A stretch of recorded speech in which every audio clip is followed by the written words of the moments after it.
Welcome to Sports Doc Talk. We have our orthopedic surgeon and sports medicine specialist with a Sunday night edition that's going to come out Monday because we were really excited to follow up on a show that we have done just last fall, talking about Nick Chubb as we conclude week 7 in the NFL. Can you believe that we're almost halfway through this NFL season? I felt like we just started talking about the NFL season, the upcoming NFL season, and here we are. Well, and you can see my logo's changed. Unfortunately, the Giants are God. so are Cleveland, but we're going to be starting. I can't represent right now, so we decided to put this up in honor of Nick Chubb.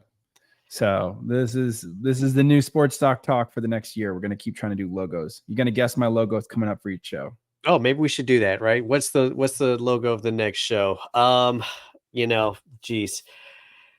We had this show last year, right? And we mentioned the Nick Chubb injury. I believe it was Sunday Night Football. I think it was Sunday Night Football. I forget while we were watching them, and it was just a nasty, nasty leg injury with the helmet to the knee and the leg moving in places that you just don't want to see it move. For those that didn't see the injury, I'm pretty sure you could find it on YouTube and everywhere else going back to that run. And we talked about it right away. And we're like, this is a tough one, right? With the damage to the medial collateral ligament, the medial capsule, and the meniscus.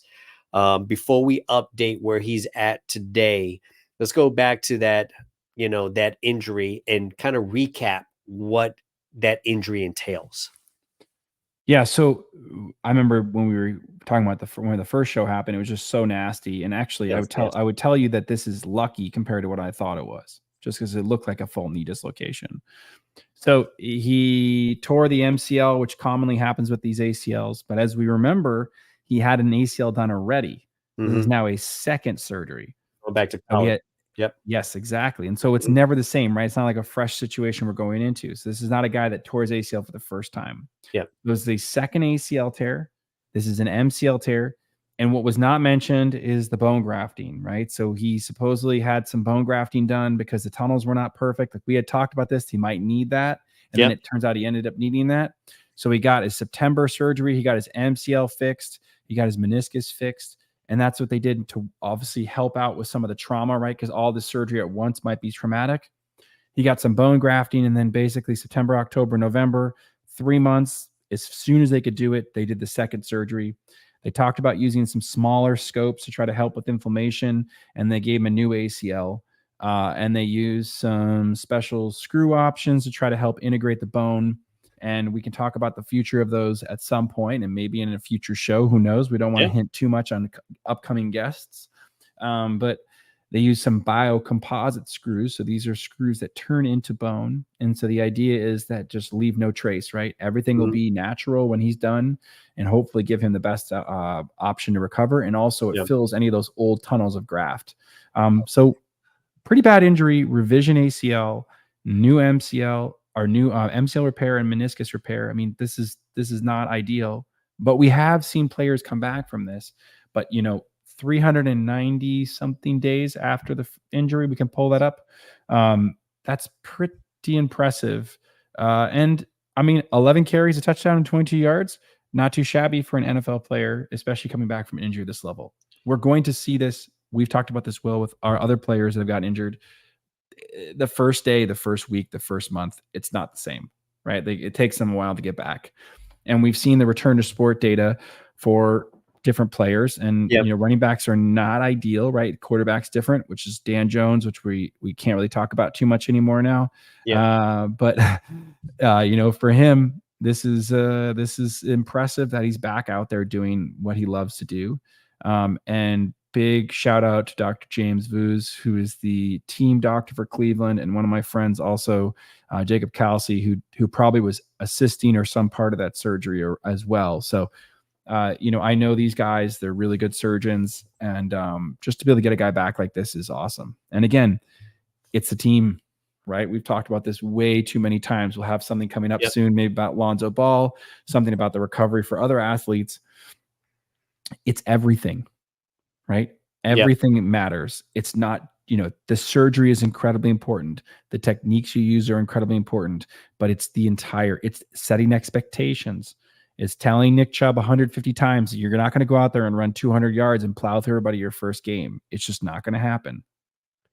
Yeah, I'm curious, right? So obviously the injury was just, as you mentioned, it was really nasty, right? When we first saw it, and we decided to do the show, and we, in fact, we touched upon a couple on the other injuries. And I'll bring up an injury, going forward, that we talked about. But are there any benefits with going back in and having that type of injury and fixing kind of what was done, whatever it was, 5 or 6 years prior, right? We have new technology, right? We're always talking about new tech and new toys and things like that. And maybe it was something that, whether the knee was going to eventually go or whatever case may be. But is there any benefit to going back in, kind of redoing what was done, taking out the old, putting in the new, getting the knee maybe even stronger, right? We think about re-injuring, and when I hear re-injure, I go, you're weakening, you're re-weakening something. But is there any positive that could come out of that? So a lot. I mean, if you're concerned that there's going to be, remember the tunnels that we had before are no longer bone, right? They're tendon, so they never fill with bone again. So they can be windshield wipering. So if the tunnels are too big, or not perfect spots, or they've changed over time, you want to have that ACL at the exact spots, right? So it stops the knee from going forward. And so I do a lot of these revision situations. If it's not a situation where you're exactly happy with it, you want to redo the whole thing, Yeah. because it's not very hard to redo. And with a guy like Nick Chubb, so like a standard athlete, 3 to 4 months is what I'd wait between the two surgeries. But understanding that like he can wear a special brace, they'll protect him from not injuring his ACL, but still let him work. Some of my patients, they don't always listen as well as someone like Nick Chubb would, because they don't have all the resources, right? So I Yeah. worry the only thing you worry about between those two times is, does he injure himself? Because now he doesn't have an ACL, right? He had no ACL for almost 3 months. That's And so wild. that is, and you don't need it for walking. You don't even really need it for running. And a guy like him, I bet you that his exam would be hard to tell if he actually tore his ACL at the beginning, because look at his legs. He can Yeah. overpower you. Like some of these guys, you can't even tell. Yeah. You need them to be sort of like almost paralyzed for a second before you can get the exam. We've talked about players like Hines Ward, right, for the Steelers. There's been players that have had no ACL and still been able to get away with it. So these guys are really strong. They can beat the system in certain respects. So like there's definitely an advantage to what they did. And they added new technology. I'm sure they added internal brace. I know Vuz is talking about the nanoscope that they use, the special mini scope. That's an Arthrex product. They used the most cutting edge technology for him, and they probably used some things we haven't even heard of. Because they have everything there. Like I said, they're gonna pull out all expenses for the Cleveland Browns, and the with the hospital system that he got done at. So I was going to ask you about that when you talked about the holes, if they would go internal brace or fertilize ACL or any of the other things that we've talked about before to maybe fill in some of those gaps to make it stronger and for it to operate. I So bet they did everything. I bet they did everything. I mean, they're talking about the smaller scope they used. They probably used some sort of stem cell PRP option to help the ACL integrate. We yeah, talked about this with revision ACLs on you guys look back if you want to go see how this happens. We talked about this on our biologics and ACL surgeries, one of our more popular episodes. They did a lot of things to try to get him back faster. Now, again, 398 days is not faster, but for the type of injury he had, that isn't faster. Trust me, I that is thought I faster. thought it could be his career, let alone Yeah, being back at 398 days. this is a very, I mean, 398 days is an average for some of these NFL players, Yeah, yeah. right? Who just getting He got regular he got ACLs. hurt. I believe it was week 2 of the 2023 season, and now we're in week 7 of the 2024 season, and he's out on the field. I mean, that is mind-boggling when you look at the type of injury that he had, the violent nature of the collision. This is not a knee that just kind of, buckled on his own. This was a man running into your knee and making it go in a direction that is not supposed to go, right? Just to kind of give context Yeah. to it. So, fast forwarding, what are your concerns going forward? He went out on the field, he got contact, he huddled, he got taken to the ground. So, what is this week looking like for him that you would if you had to guess, as far as his recovery afterwards, and then just kind of getting ready for each game as he goes forward for each season. If you're treating him as a doctor, knowing the type of injury and the type of sport, what are some of the key things that you're looking out for this upcoming season for Nick Chubb? I mean, the first thing I'm doing is just symmetrical strength and activity. I'm just making sure that after the game, he still looks like he's walking normally, he's active Mm, normally, right? Like yeah, making sure that he still stays symmetrical, right? His goal is like you got to work both sides. You're going to try to shut down any inflammation. His knee's going to swell like heck. I'm sure his knee's swollen more than average right now because he just put it through a ringer that he hasn't been, as much as you practice what you do in the game's a totally different animal, gotcha. right? His adrenaline's going to kick in. And then finally, you just want to make sure he recovers down. You get that swelling down as soon as possible. And then I think the last part, which I'm sure they're doing at the Browns, is a mental health coach. Like he's got to get Mm, in with the mental health coach, be like, how did that feel? Right? Like you had a yeah, devastating career-ending injury and you just played again. Like, how are you feeling? Like, do you feel good about this? Are you ready to go back for the next game? Did you have any hesitancy? Like going through a play-by-play virtual in his head, like how it went. That's what I would do. yeah, yeah. Um, so Yeah, and he was emotional leading up to the week. The fan base, cheered for him.